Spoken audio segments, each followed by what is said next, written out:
Hello, my Chicago booth friends. We meet under unusual circumstances and in unusual times. My heart has been heavy thinking about the recent events, and it is in this vein of sincerity and soberness that I wish to speak with you today. For as challenging as this moment may feel, the future may be much more complicated, as hard as that might be to imagine right now. My orientation to this possible future has its roots in my personal experience.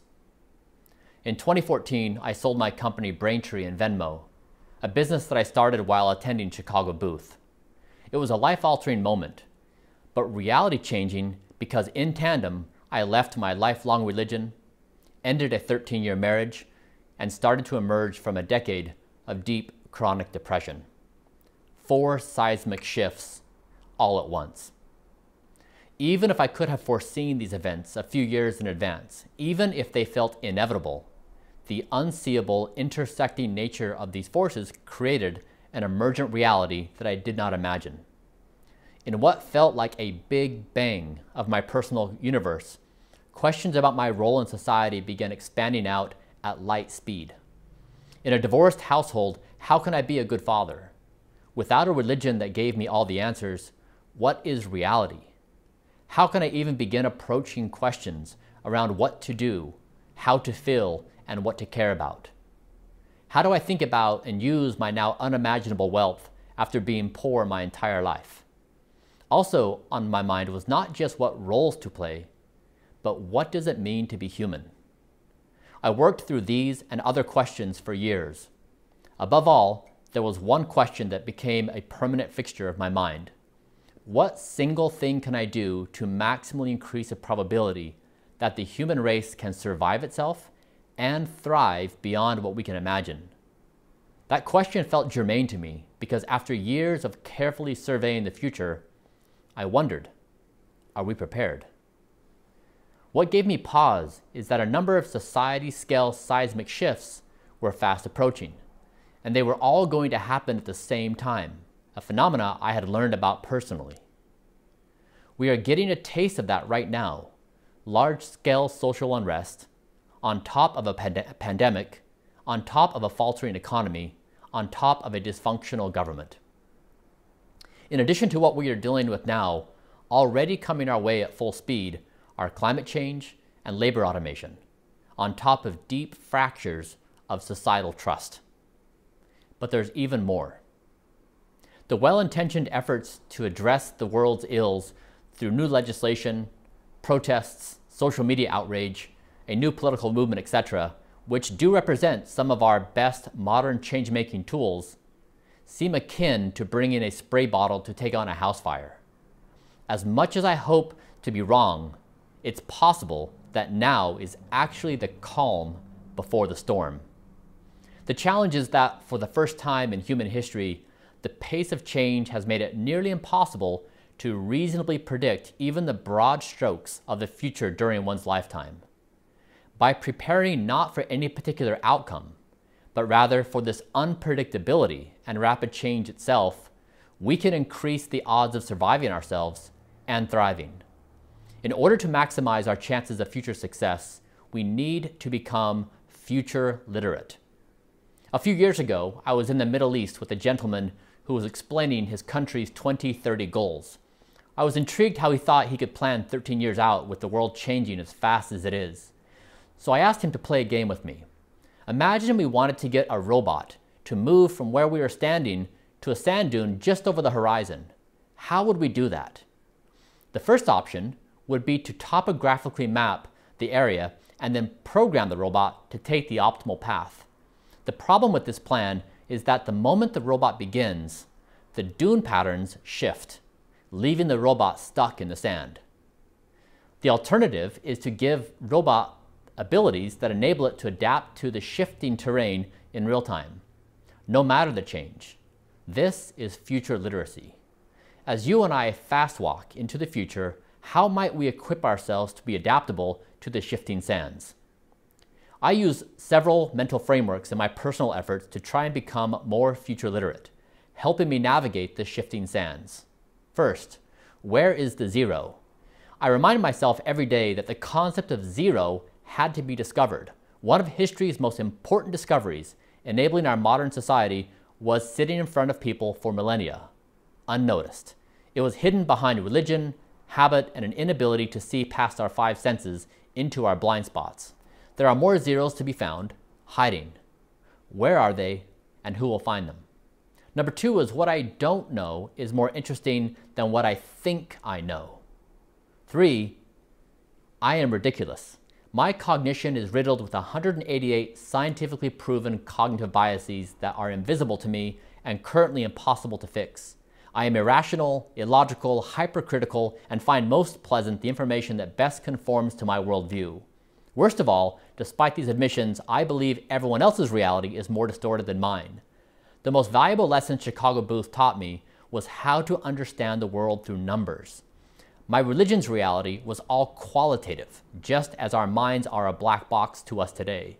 In the future, our biases and steps of our cognition will be quantified, which means hopefully I will be able to understand myself and the world around me with numbers. The objective of these practices is to continually remind myself that at any given moment, I actively distort my reality, even without realizing it, in order to feel good about myself and lessen my personal suffering.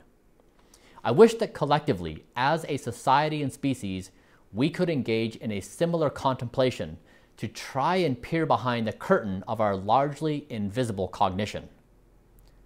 As you are planning now for your post-graduation life, surveying the sands which you anticipate traversing, let's see if we can try to characterize in broad strokes what forces may be at play.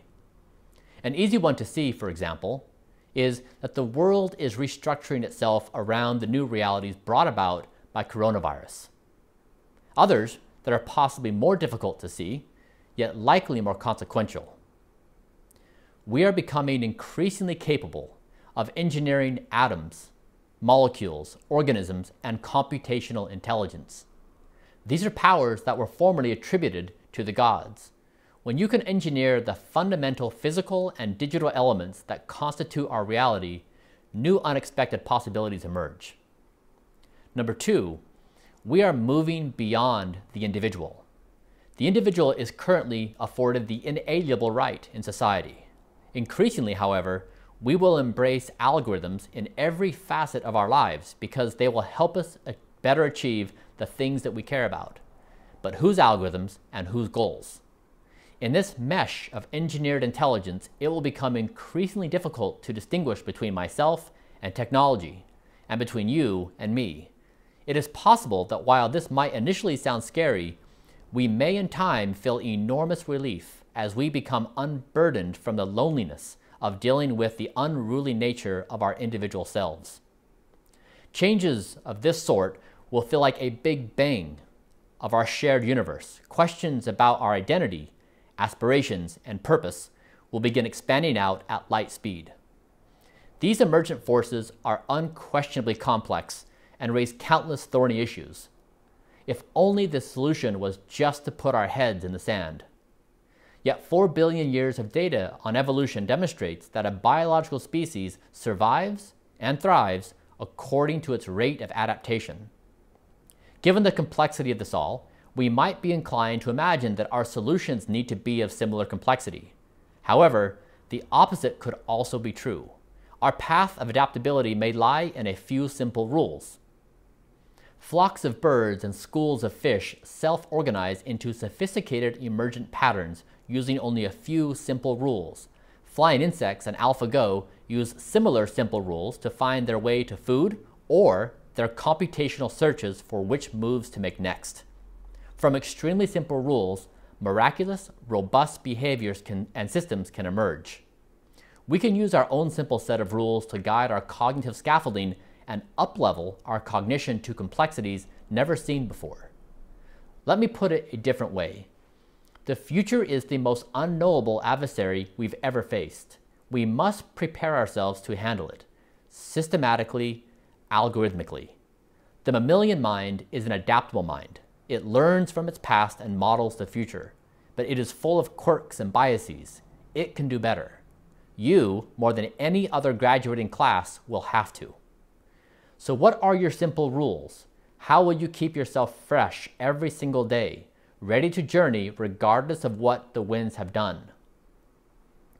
Yes, we face formidable problems that are more complex than anything humans have dealt with in the past. Yes, it can feel quite heavy. However, over the centuries, amidst near unimaginable adversity, humans have proven to be remarkably resilient. Each and every one of you, to get to this point of your life, have demonstrated adaptability in your own unique way.